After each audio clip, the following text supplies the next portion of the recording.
The journey of shame to manifestation. It began with a feeling of heavy, suffocating weight that clung to her chest like a shadow she couldn't shake. Shame.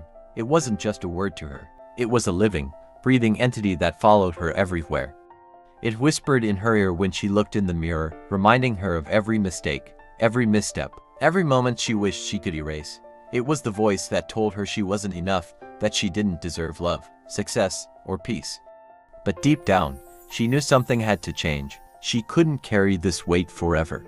She had to heal. One night, as she sat alone in her dimly lit room, she made a decision. She would no longer run from the shame. She would face it head on. She grabbed her journal, a pen, and a box of tissues, knowing tears would come. She opened the first page and began to write. Not about the surface-level pain, but about the deep, festering wounds she had buried for years. She asked herself the hard questions. Why do I feel this way? What happened to me? Who made me feel like this? When did I start believing I wasn't enough? The answers didn't come easily. They were tangled in layers of denial, fear, and self-preservation. But as she wrote, she began to see patterns. She saw how her childhood experiences had shaped her, how the words of others had become her own inner dialogue. She saw the moments where she had chosen to shrink instead of rise, to silence herself instead of speaking her truth.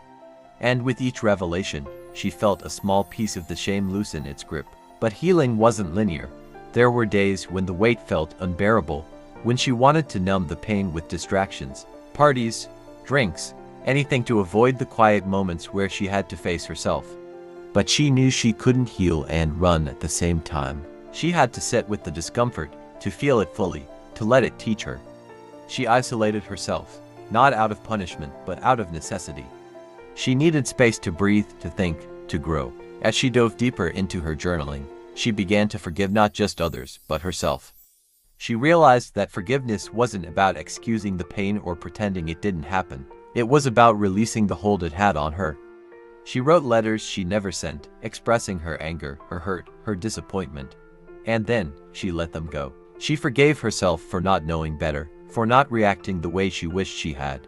She forgave herself for being human. With each act of forgiveness, she felt lighter. She began to notice the little things, the way the sun filtered through her curtains in the morning, the sound of birds chirping outside her window, the warmth of a cup of tea in her hands. These small moments became anchors, reminders that life was still beautiful, even in the midst of her healing.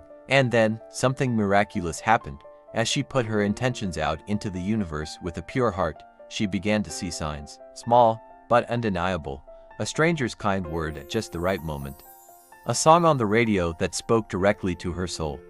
A book that seemed to fall off the shelf and into her hands. Its pages filled with the exact wisdom she needed. It was as if God, or the universe, or whatever higher power she believed in, was sending her angels to guide her. The journey wasn't easy. There were days when she wanted to give up, when the shame tried to creep back in.